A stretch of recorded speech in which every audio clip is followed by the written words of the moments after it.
Hello po sa lahat! Ngayong araw, share ko lang sa inyo yung aming panibagong video.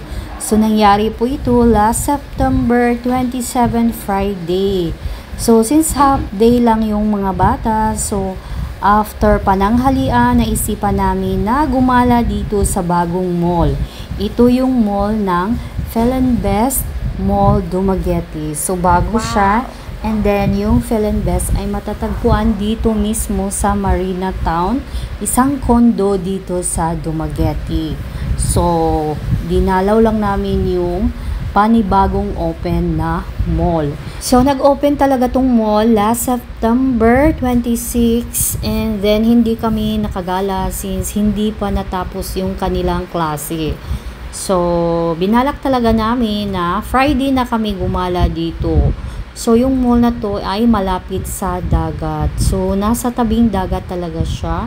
And then, ayan, yung itaas nito ay napakalakas talaga ng hangin dahil nga nasa tabing dagat siya.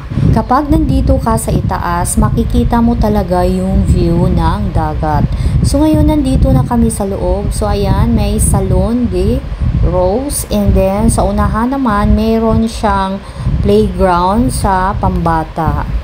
So, naka-open na yung playground dito nila. So, meron na silang mga konting customers dito. Siyempre, yung mga bata talaga gusto talagang maglaro. Tapos, yung bunso ko nangungulit din na gusto niyang maglaro. Kaso, wala kami dalang medyas. So, sabi ko sa kanya, next time na lang kami dito maglaro. And then, yan, may naka-relax din dito sa kilid. Pwedeng magpa-relax. So, ayan na yung kanilang playground dito sa mga bata. Very colorful talaga. So, maiinganyo talaga yung bata dito na maglaro. So, palakad-lakad muna kami dito sa second floor. So, ayan na yung view, yung dagat. So, napakahangin dito. Kahit saan kayo tumingin dito, maganda talaga yung view. So, pababa na kami. Natapos na namin tingnan dito sa second floor.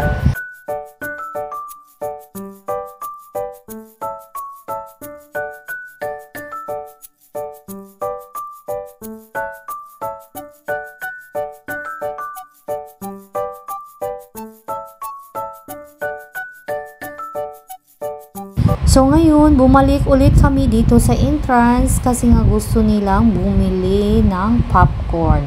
So, ayan yung popcorn naka-display dito malapit sa entrance. So, mayroon ditong iStore. Ayan. And then, yun, yung popcorn.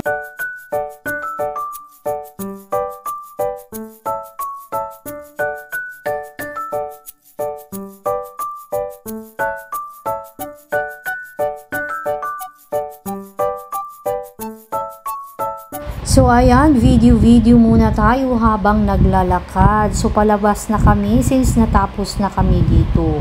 And then, papuntang basement na. So, balak namin pumunta sa ibang store kasi nga medyo kinulang kami sa gala namin. So, ayan, palabas na kami. And then, papuntang ibang store na naman yung plano namin. So, paglabas mo dito sa parking lot nila, so makikita mo talaga yung dagat. So, sa gilid lang talaga siya ng dagat.